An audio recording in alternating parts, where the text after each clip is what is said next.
So I'm out on a walk in the woods, one of my favourite places. It's just so still. I wanted to share what came through in a channeling yesterday. For some time, I've been getting the message that I'm here to be a channel for Lyran frequencies.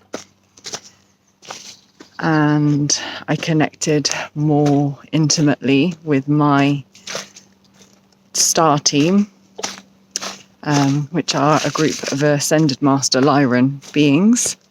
They told me to refer to them as my diamond team. And I asked them a series of questions yesterday. And one of those questions was around my relationship to money and abundance, which has been a point of contention my whole life and is something that I know I'm being asked to terraform and transform so that I can then show and support others how to do the same, especially if, like me, you haven't come from material wealth in this incarnation. You probably have a lot of junk programming, like me, around money, around receiving it, around having to struggle and be in survival mode to earn it, around how much you can have, holding it, investing it, whatever it might be. So I asked my Lyran team about money, and they said, make money as normal as the breath.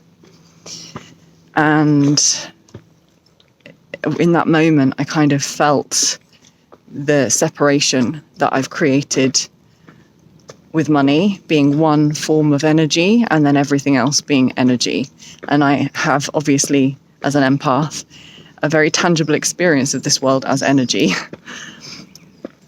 But it's funny that the more closely I inspect it, the more I realise that I've actually made... There are many noises here. There was something screaming. I'll probably put a clip of it in the videos. I was just meditating and this thing started screaming and I was like, all right, we're in Jurassic Park, I think. So anyway, so I realized that I've made this distinction somewhere in my subconscious that money is one form of energy, or it's one resource and it's separate to the flow of all other energy, and that it's got power over me, that it's more powerful than me. And I don't know, I don't know how to hold a connection to it because it feels so big, so much bigger than me. And so what they were saying to me was to make money as normal as the breath. You don't worry about where your next breath is going to come from. You don't sit... Well, I mean, some people might, but I think most people don't sit and worry about the flow of the breath. Where is the next load of air going to come in from? How am I going to breathe my next inhale? How am I going to survive another revolution of the inhale-exhale cycle? None of us are really sat there thinking that. It's an organic, natural thing. And I was being told and shown that money is exactly the same. At an earthly level, we've created so many points of conditioning around money. Many of those have been installed in our consciousness deliberately to keep us disempowered and disconnected from financial wealth and abundance in this life, because ultimately wealth and material security is not the means to happiness, but it does give you choices. It does allow you freedoms that you don't have in the material world when you are in scarcity and survival. And I truly believe that no person on this planet needs to live in scarcity or survival anymore. I believe that we're going to be moving into a lived experience as a collective that we normalize energy, and money or any other exchange of value that is brought forward is normalized. It's a normalized thing. It's not a hierarchical thing. It's a normalized thing. And so in the same way that we don't worry about where is the breath coming from, how will I breathe my next breath? It's a natural organic flow. They were saying to approach the the flow of money in the same way, in the flow of abundance in the same way. And it's interesting that I felt really guided to come to the woods today and just look at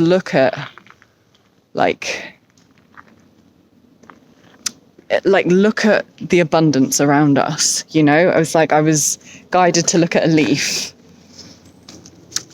and you can imagine that every leaf is a note of money. That's how easeful money can be. That's the frequency I was feeling into and being told about yesterday. That's how easeful money can be.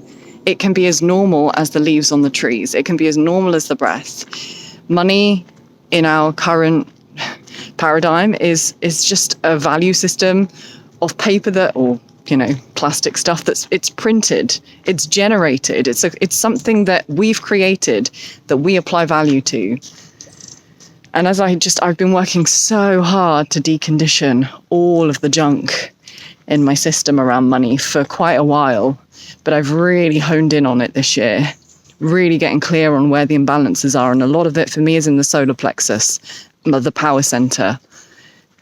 And I'm noticing that also we have to transcend, I'm going to make a whole video on this, but we have to transcend the triangle of victim, savior, perpetrator. We have to get out of this cycle that money or wealth or material success or anything, these tangible markers of material security, money especially, it's not a perpetrator. It's also not a savior. We're not victims. And, that triangle, we can be anywhere in that triangle. It's transcending all of that and recognizing that everything is part of the singularity. Everything is an expression of the one, including money. And there is no hierarchy in that. There is no difference in the energy of a £50 note in terms of its innate value, to a leaf. Okay, we can say that the prescribed value is that it's £50, but that's just an ideology, right? The energy is that it's as normal, the flow of it being a source of energy, a form of energy, it's as normal as the abundance of nature. There is no lack in nature. There is only abundance, and it is a self-generating and a self-renewing abundance. It's a constant cycle of giving and receiving. The earth is constantly giving and receiving and renewing and dying and being reborn, as I mentioned in my other video. And money, normalizing it is normalizing the flow of it in and out of your life.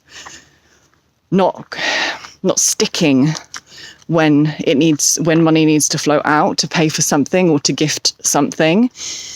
Not contracting to receive it, allowing this natural flow out and in, knowing that it is just another expression of the unified field, which is infinite. There is no lack. And can we hold that frequency of normalizing it to the degree that there is such immense trust in the flow of it going and coming, and we can build it and we can still flow it out, and we can trust there's more coming in, and we can trust our heart guidance when we want to flow it somewhere. It's like a whole paradigm shift, and I'm living that shift right now in real time. I'm seeing how slowly by slowly these the scaffolding that's been holding up this entire paradigm for me around money and wealth and material security, slowly being dismantled. And, as someone that works with embodiment, it is my deepest intention to understand the energetics of money and creating financial security for ourselves from the inside out, so that I can then teach it for others and teach it to others. Because I believe that we're all here to live free, to live secure, to live provided for. And I will add to that, to live with our choices considering the earth. Because I do see in this kind of growing movement of the wealth normalizing wealth in the spiritual community. You know, a lot of coaches that are saying like 6, 7, 8 figure, you know, wealth is normal. It's okay to be wealthy. It's okay to have money, and like really kind of promoting luxury lifestyles and prosperity and richness. I'm not saying there's necessarily anything wrong with that, but I do see an absence of considering the earth in some of the buying choices, in the purchasing. And I feel, I'm going to stop because I'm out of breath. Yeah, I'm out of breath, but there's no lack of breath. There's no absence of breath, right? I feel as though not many people are really truly considering the earth in their buying choices. So when they become wealthy, I see people buying from, you know, designer brands and perhaps retailers, companies that are not ethical. Or I'm realizing that I'm being told, and I've been told this like with such persistence over the last 2 months, that I'm here to be a conscious steward of wealth. And I think that many of us are here to be conscious stewards of wealth. We're here to dismantle this conditioning that it's bad to have money. We're here to accumulate, acquire, become abundant in every form, and share that generously. Share the knowledge of it, share the abundance generously, and to also mean that as we are building this new paradigm of normalizing abundance in every form, we consider the earth in our choices. So we maybe start buying once we have the means, right? Why do we go to these cheap shops? Why do people shop in, you know, places like shop in Shein and all of these? To me, which is like the frequency of like, ugh, when I think about a company like Shein, I can feel how ugh it is.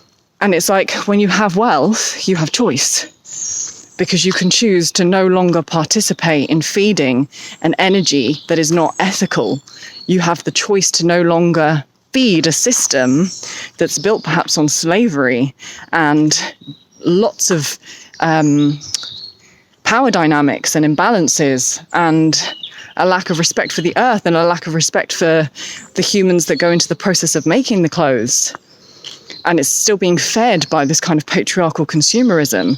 Can we normalize wealth and then use our wealth to say, okay, I'm going to only buy from companies that source their products in an ethical way, that are organic, that are made from fabrics that can be recycled, or perhaps are biodegradable to some degree, or more so. You know, it's just these things. To me, I know at some point I will be financially abundant, and it is my deepest intention with that abundance to start normalizing and anchoring a paradigm where the all is considered with our wealth, and not just the singularity of like me, or the seemingly, you know, singular person of me. It's like, how do my choices, now I have choice, now I have the freedom of choice, how can I make sure that those choices ripple out at a frequency energetic level to support the abundance of all, and not just my personal abundance. And it is my deepest desire, my deepest heart desire, to build a temple. And I know I won't be alone in this. It's not a one-man project, one-woman project. But it's my deepest desire with wealth to build at least one, perhaps a network, perhaps co-creating with many people, who knows, a temple, a sacred space that is non-dogmatic, that's not rooted in a text, a religion, an established system, where people can go for spiritual sanctuary. It's kind of creating what I wish I'd had during my Kundalini awakening, a space for free expression and the kind of uninhibited exploration of consciousness. Of course, there'll be some boundaries around that, but it's my intention that at least part of that temple infrastructure will be accessible at either a very low cost or for free and that there'll be accommodation for people to stay if they need a week of refuge, perhaps longer term options. I can already feel it. Again, it's now just allowing myself to align with the knowingness of it, normalizing money and wealth to the degree that it's just like the breath, it's just like the leaves on the trees, and then allowing myself to be a steward of that wealth in a way that serves humanity.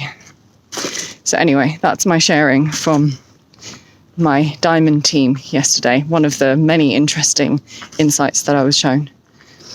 I hope this serves in some way, and I look forward to connecting with you again in the next video. And I also just want to say, while I'm still here, a very big thank you to everyone that has supported me and flowed abundance to me financially through donations, or what I'm going to start calling overflow offerings, because a donation, the frequency of a donation, when you think about the word and the connotations of it, kind of carries the energy of someone being powerless and a victim. And we tend to give from pity. And I don't ever want anyone to give to me viewing me as a victim, because I'm not.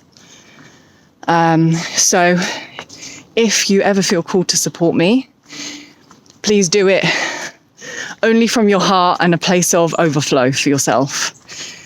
And not because you feel sad or sorry for me, because I'm an autonomous sovereign being, and my ability to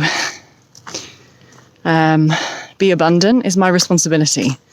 But I'm very grateful for the support, because I'm also not an island and there is much work to be done. So the support is really helpful, especially for this transitional phase for me.